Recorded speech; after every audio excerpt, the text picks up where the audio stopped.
Welcome to Unstoppable, where dreams turn into plans and plans turn into powerful action. Hosted by Paula Swain, financial planner, business owner, grandma, and queen of reinvention. This show is for women ready to stop surviving and start thriving. We'll laugh, we'll learn, and we'll tackle the messy, beautiful, in-between parts of life that no one really talks about, but we all live through. This is Unstoppable. Hi, and welcome to Unstoppable. I'm Paula Swain, your host and financial planner with the Financial Center for Women. So today we're going to talk about real estate. We're going to talk about buying a home or even selling your home, and give you some tips and tools, some misconceptions, some market trends, and some fun stuff regarding real estate. So this is my friend. I love having my friends on my show, Deborah Falzone, and she owns her own real estate company. A division of Keller Williams. Okay, Yes. cool. So Cool. I've been a broker for 23 years. So what made you get into real estate? How did you land there?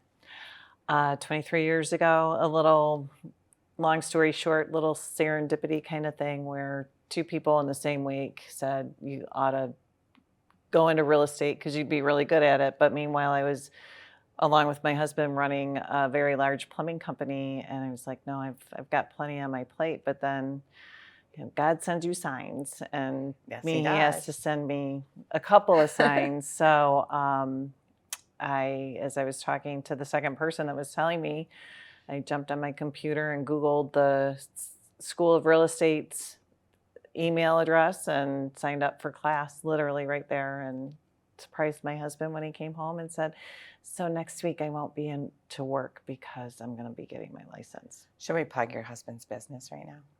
It's MI Plumber, LLC. So he's the world's greatest plumber.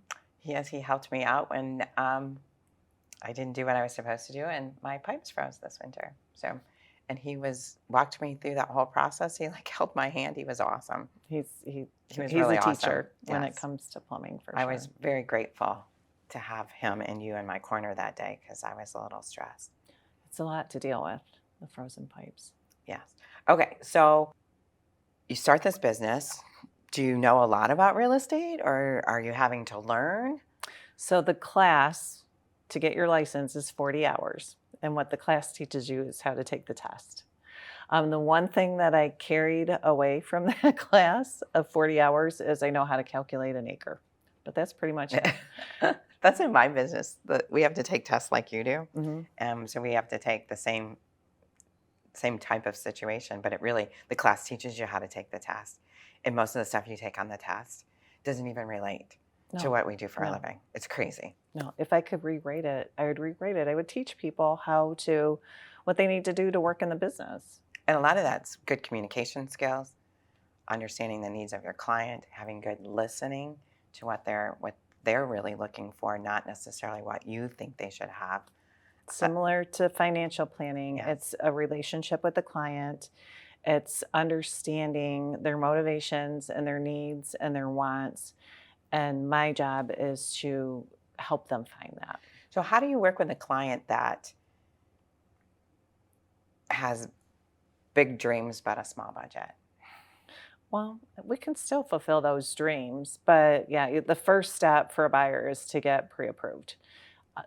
The lender looks at your whole financial situation, and I always say to the buyer, it's great to know that you can buy a gazillion-dollar house, but where are you comfortable financially? If you're paying $2,000 a month for rent, but you can afford $4,000 according to the lender, do you really want to double your living expense? So I always say, find out where you can go, but tell them what kind of house I can buy for this amount per month. It's been difficult because I don't know, is there still bidding wars going on houses? Is it still that trend? At certain price points. So the 250 to 300s is almost starting to be the first time home buyer range. Well, how does a first time home buyer buy $250,000? I mean, my first home, now I'm gonna age myself. I bought it when I was in 98. Oh, well. 1988. 1988. Oh my God, I'm so old. For $30,000. And that is, just was a 3-bedroom brick ranch, maybe 1,100 square feet with a 2-car garage. Now, what's that home today? I know it depends on the area. How many square feet? 1,100. And depending on location. So, I mean, you're talking something maybe in Berkeley or Royal Oak or even Waterford. But if like Berkeley, Royal Oak is more expensive than Waterford, which Waterford's more expensive than Pontiac. So, location is everything. And then there's amenities. So a lot of the flipping business is huge. So a lot of people walk in and it's the fresh paint, the brand new floors, the shaker cabinets, the updated bathrooms. Always a battle for those. Ranch homes, typically that's your biggest buyer pool because the people that are our age that are wanting to downsize out of the big house that raised all the kids, they're looking for a ranch because they just want everything on one level. This is our forever home. But first-time homebuyers are doing the same thing. So in the multiple offers, a lot of the first-time homebuyers are losing out to cash. And so there's that frustration level there because that's, after owning your house for 30 years, you have a nice pocket full of cash. I don't know if you know the answer to this question, but it's always, I've thought a lot about it. I mean, if I had a huge piece of property that I could take and develop, I would build nothing but ranch homes because of what you just said. But every place you drive by that are building homes, they're building these monsters, and they're always like a colonial type style. So they're always 2 floors. Do the builders not understand that this is really what people are looking for, or am I just wrong? Don't say I'm wrong because that's not really nice. No, I would never say you're wrong. No. When you look at a big production subdivision, the bottom line for that builder is to generate as much profit as possible, and it is less expensive to build up than it is to build out. So that's why you see So let me ask this question though. I had a home in Brownstown when I was married. It was 2,350 square feet. So it was 4 bedrooms, a lot of wasted space with a living room, kitchen, dining room, the traditional family room, which nobody ever sat in any of those rooms anyway. But so if you think about it, if you just divide it in half, that's 1,100. Make quick math. Okay, 2,400 square feet. That's 1,200 square feet. You could have a nice 1,200 square feet ranch for a young family and a retired couple. It isn't going to take up any more space than do you see what I'm saying? But you get more money for 2,400 square feet than you do for 1,200. I know, but it doesn't serve. I agree that the new construction builders should be building affordable housing. But the good news is there's a lot of 1,200 square foot ranches, but they're popular. Is there really enough? Yeah. You think so? I don't know. They're just so expensive. Yeah, we experienced, especially in the last 5 years, as a nation, we've experienced incredible appreciation. Last year, Michigan realized the most appreciation than any other state in the country, and we realized 11%, Wow. which on average, a normal appreciation is typically between 4 and 5% historically. So that would depend too on the area, right? Or No, was it overall, Michigan? Yeah. Overall?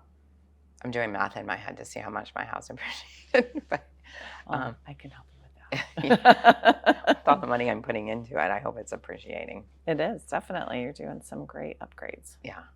Yeah, more to come this week. What are some of the big misconceptions people have when it comes to buying or even selling a property? So typically sellers that have owned their home for a long time, it's been 30 years since they've sold a property. They don't do it frequently. A lot's happened in the last 30 years. So the internet, the Zillow, everybody's scrolling. So my goal is to stop the scroll. So after discussing comps and pricing, we go through and I help them stage. And staging can range from, if they're pretty much ready to go, I have my own little tweaks just to make it a little more neutralized. And some of my little hot tips are, think boutique hotel, bathrooms, white towels, a nice little green plant on the counter, maybe a soap, but nothing else on the counters. Bedrooms, no loud bed linens, and I have my own stuff that I bring if the client doesn't Oh, have really? it. I have white duvets, I have white sheets, so I have a question. what? I don't understand what a duvet is versus a comforter. Like, what is the difference? They essentially do the same thing. Okay. But usually a duvet will have a cover on top of it, so it just protects it. So it is a white fluffy comforter, Okay. but then you put a duvet on top. I want one of those. I can help you with that. Thank you. Thank you. I want one. And then going into the kitchen, I go through and just really get it just so it pops, because it's photography. You've got to look beautiful on photography. We got to stop the scroll, get people through the door. Yeah, that photography is done quite well, I'll have to say. Like, when I was looking for my house in Waterford, I was like, wow, this is beautiful. I can't wait to get there. And then I was like, oh, this is nothing like what the picture looked like. Well, some of it's done very, very well. When you compare, because some agents still use their cell phone, which makes me crazy, because when you're holding your cell phone up and down and you get like a picture of like a recliner and nothing else, that doesn't show you the room. And that's why we use professional photography, is because they have the fisheye lens and it takes you into the room. And yeah, it might feel better or bigger when you're online looking versus when you walk through the door. Yeah. But it gives you a better view of all the spaces. Yeah, no, the photography is very impressive when you. And I use drone. I love drone photography. My photography company does floor plans, and that's another important thing too, because when you're scrolling through, it's hard to know how these different rooms tie into each other. So when you see a floor plan at the end, it's like, oh, okay, well, that makes sense. Well, it does too, like when you think about your existing furniture too, because I know I have a king bed, and yes, I could get rid of the king bed, but when I was thinking about bedrooms for the house, will my bed fit? That was one of the things, because I was like, oh, do I want to move into a new house and have to buy new furniture because my furniture isn't going to fit? Right. And the houses that did have the floor plan, it was easy. You could say, okay, this is going to work for me. Before you go in, and the bedroom's 9 by 10, and that's the master suite. and your queen bed takes up the whole room. Exactly. Just stand at the door and just run and jump in. Which some nights seems like something that I would love to do. But yeah, the floor plans are awesome. I think the more information you can have on a listing, for me, saves me having to say to you, let's go run and see all these houses. Which if there's enough information there, you can weed them out. Right. It saves everybody time. Doing drive-bys is really important too, because you might find that, oh, the backyard, and then there's a Shell gas station or something. Oh yeah, drive by. Do you talk to the neighbors? Not really. My girlfriend asked me that the other day. She was thinking about selling her home, and she was looking at a condo, going from a standalone home to a condo. And I'm like, she's like, well, what questions should I ask? And I'm like, well, the association fees, and are there any assessments anticipated, those kinds of things, and their financials.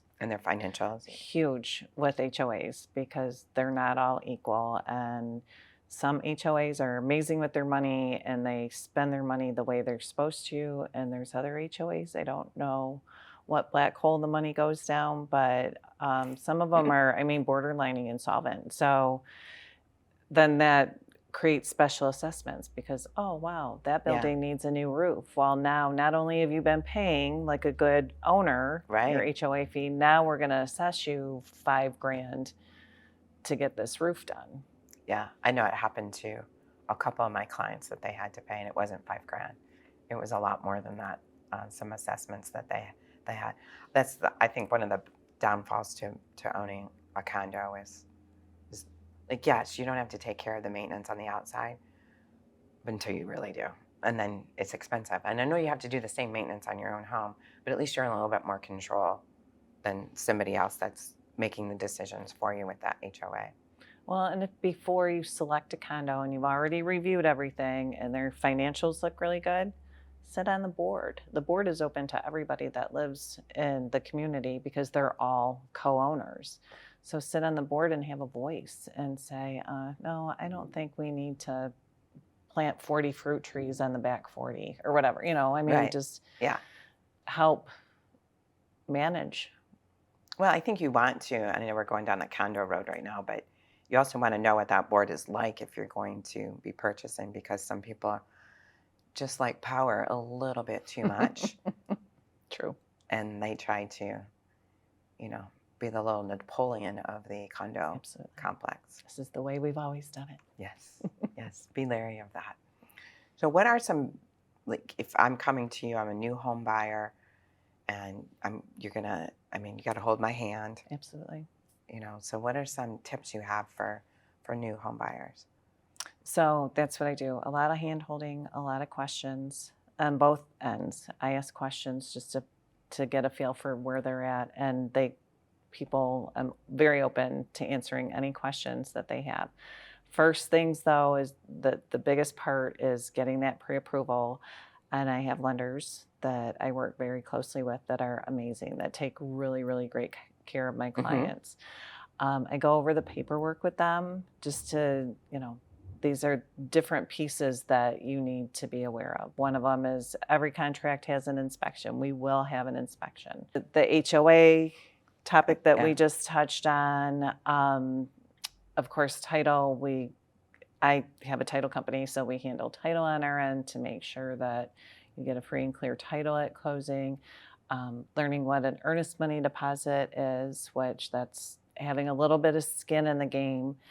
You can get your earnest money back if you're not happy with the inspection, which I don't collect earnest money until 2 days after inspection anyway, so we don't even have to deal with. Oh, really? Yeah. That's cool, because usually they want that right when they accept your offer, right? And written in my contract is 2 days after inspection.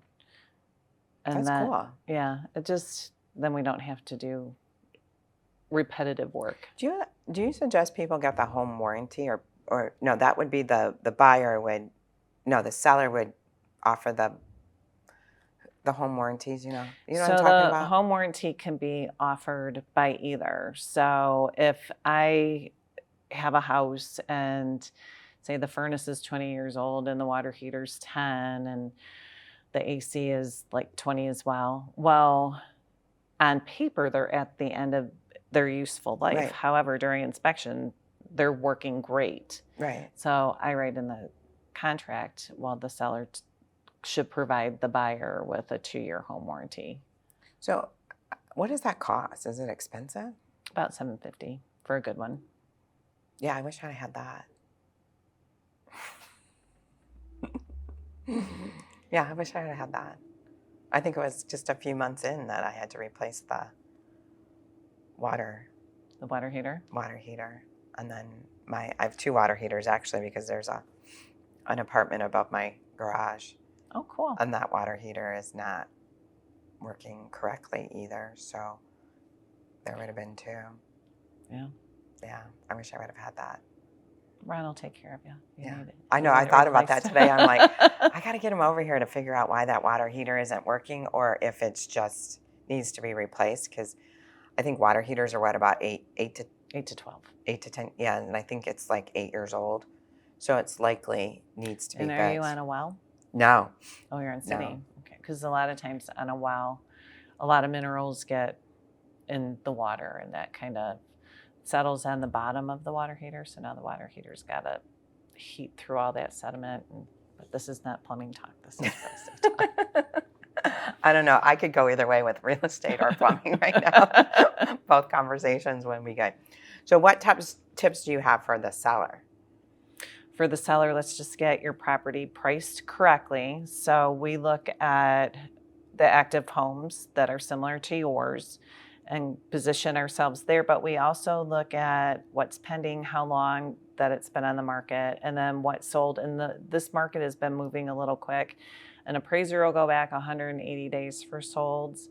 I go back 60, and if I don't get enough, then I'll go back 90. And then the data that we look at is where they started and where they ended. So if it's multiple offers, they got over asking, so their ratio is over 100%. But, I see a lot in the 90% where they're getting under asking, and they've been chasing the market because they started high and they've had to do price reductions, which adds more time on the market. So we look at all of that, and the comps tell the story. When you talk to a seller, do you want to be chasing the market, or do you want to be following the market and being priced correctly? So like if your neighbor sold their house for $200,000, is it likely you'll get $200,000 for yours? Or is there different factors that go in, like maybe the age of your kitchen or? Absolutely. That makes a big difference. And it depends on just like the financial markets. The real estate markets have their peak times and their less peak times. And right now, for the larger homes, it slows down a little bit because usually those people that are looking for a larger home have kiddos. They want to get in before school starts. Well, here we are, getting ready. It's August. And their sports are already starting. So now, if they hadn't found anything by now, they're dropping out of the market because their focus is shifted, or they already did before we got to this point. Not saying that a larger home's not going to sell, but you're not going to have as many buyers. No, it makes sense. It makes sense because you don't want to move your kids in the middle of a school year, especially if you're changing cities. Correct. I mean, that's not fair to them. I know it happens, but Right. It's hard enough being a kid to start a new school, especially when you're a teenager, right? So what about, like, do you have a story of, like, a story that you tell everybody, like the story that, just filled your heart, like you found the right home, it was a like, okay, we got to just pick one. I've got a lot. Oh gosh, I've been doing this. I've been blessed with so many amazing people that I've helped find houses. But recently, I had a young lady that had been through a number of bumps in the road throughout her life. And she was in a price point where it was challenging to find something halfway decent. And we located this one condo in particular, and it needed cleaning, if you can get past the ick. And so, yes, she's now starting her life all over. She feels safe. She feels happy in her new space. It's all hers. So, yeah, I have that same feeling working with my clients too. Sometimes you just, knowing that whatever they came from, that they're going to be okay now. And you feel that level of anxiety as they share their journey with you, and it's like, well, we gotta fix this, and we gotta make this better. It's funny, like in my business, I get to know people really intimately, and I would imagine you do too, because it's like when my realtor was helping me buy my house, we were in the car together, we were talking, we just, we got to know each other, and he still calls me today, and he's like, "What you do with the house now?" Like he's just become, I wouldn't say like a friend, but just like a nice acquaintance, and you got to be close over that period of time because you are working and making a big decision, and you want to make sure that you like and trust that person. Do you, when somebody goes to sell their house, like a lot of my clients will say, I want to sell my house, but I have to wait because I think I need to recarpet, I need to paint. I'll be like, no, don't. Why don't you call a realtor first and ask them? Because I know that, you may put in this carpet that you love in this, gold tone, and I might hate it. as the Right. buyer, and I come in and I'm like, immediately I'm thinking, I got to replace carpet. Deep cleaning and decluttering help immensely. And just with the staging, my biggest expense, I guess I would ask a seller to do, is if the walls were painted a lot of different colors, like back in the 90s was the harvest gold and the cranberry And sometimes you still see and the those. sage green. There And is get rid of the wallpaper. a house that I showed not just recently and comes to mind. And the bones of the house are really lovely. The cabinets, beautiful oak cabinets, but every room was one of those colors. And it's a property that's on a golf course. And in the primary suite, there is a decal about this tall of a set of golf clubs. And I'm like,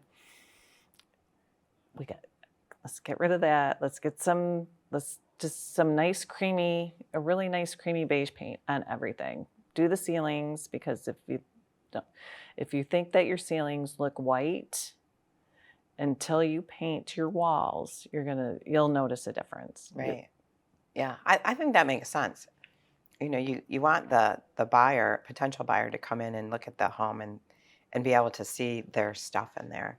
And if you've got too much of your stuff or you've got unattractive wall colors, then it's hard for them to visualize that. I know the houses that I like the best were the ones that were decorated tastefully, but not with a bunch of Tchotchkes. Yes. And the walls were on the neutral colors.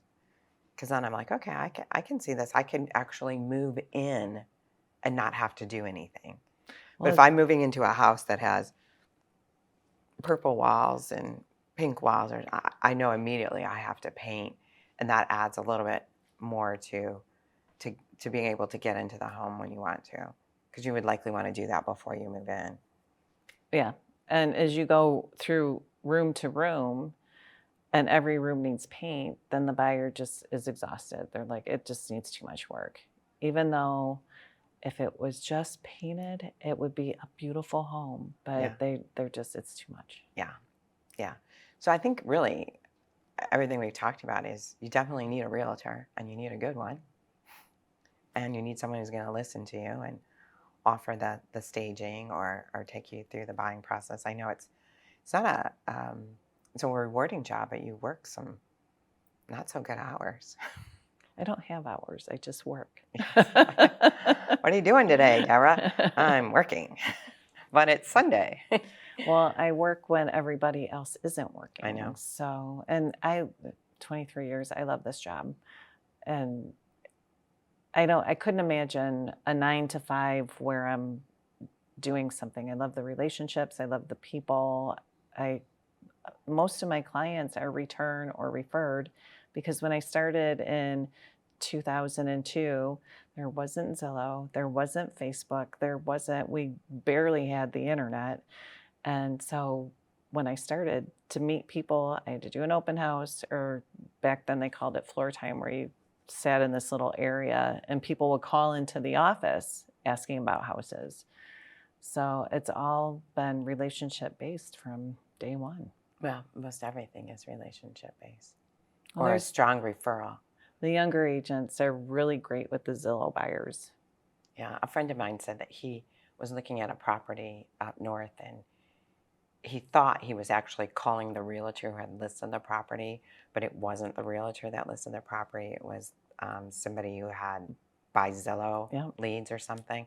And it was kind of a frustrating process for him, because he really would just have loved to have talked to the realtor that was listing. So I think with anything, if it's my business or a business mortgage, you either know somebody, you get a referral. That's the best way to do it, because at least you know somebody that has worked with them and they did everything that they said they were going to do. And that's the most important thing. And when you come to me, I've got everybody. I've got vetted and trusted people. I've got a number of home inspectors, lenders, painters, plumber, singular. Only one plumber. I wonder why. anything that a house needs. And I tell friends and family, just reach out to me. If you have something going on with your house, I can give you I somebody. know you were the first call when I woke up and my pipes were frozen. Deborah, what do I do? What's Ron doing? I need help. I mean, yeah, the realtor or financial planner, a lot of times we have so many contacts. Mhm. You know, my aunt's in the hospital right now, and my cousin flew in from Minnesota, and he's like, well, we're doing this. I said, just call me. Let me know what you need. I have a million people Absolutely. to reach out to. And if I don't have that right person, I know somebody Couple other resources to get that for you. Yeah, because we can tap into each other's here Yes, for sure. yeah. Well, it's been a pleasure. Thank It's you. been a It pleasure. has. We It's have always, to get you out to the house soon. And actually, either way, I come to yours, you come to mine. Absolutely. Absolutely. And have some, I'm not drinking wine anymore, so we'll have to figure something else out. I've got some other stuff. Some We'll other be stuff. fine. Yeah. Well, thank you again for joining us. Oh, thank you. So if for you're having me. looking to buy or sell your home, give Deborah a call. Thanks for tuning in. This is Unstoppable, where we dream, grow, and thrive. Thank you. Thanks for watching Unstoppable. Do you have a question for Paula? Send it our way. To schedule a one-on-one consultation, give us a call. Unstoppable is brought to you by Paula Swain and the Financial Center for Women. Dream, grow, thrive.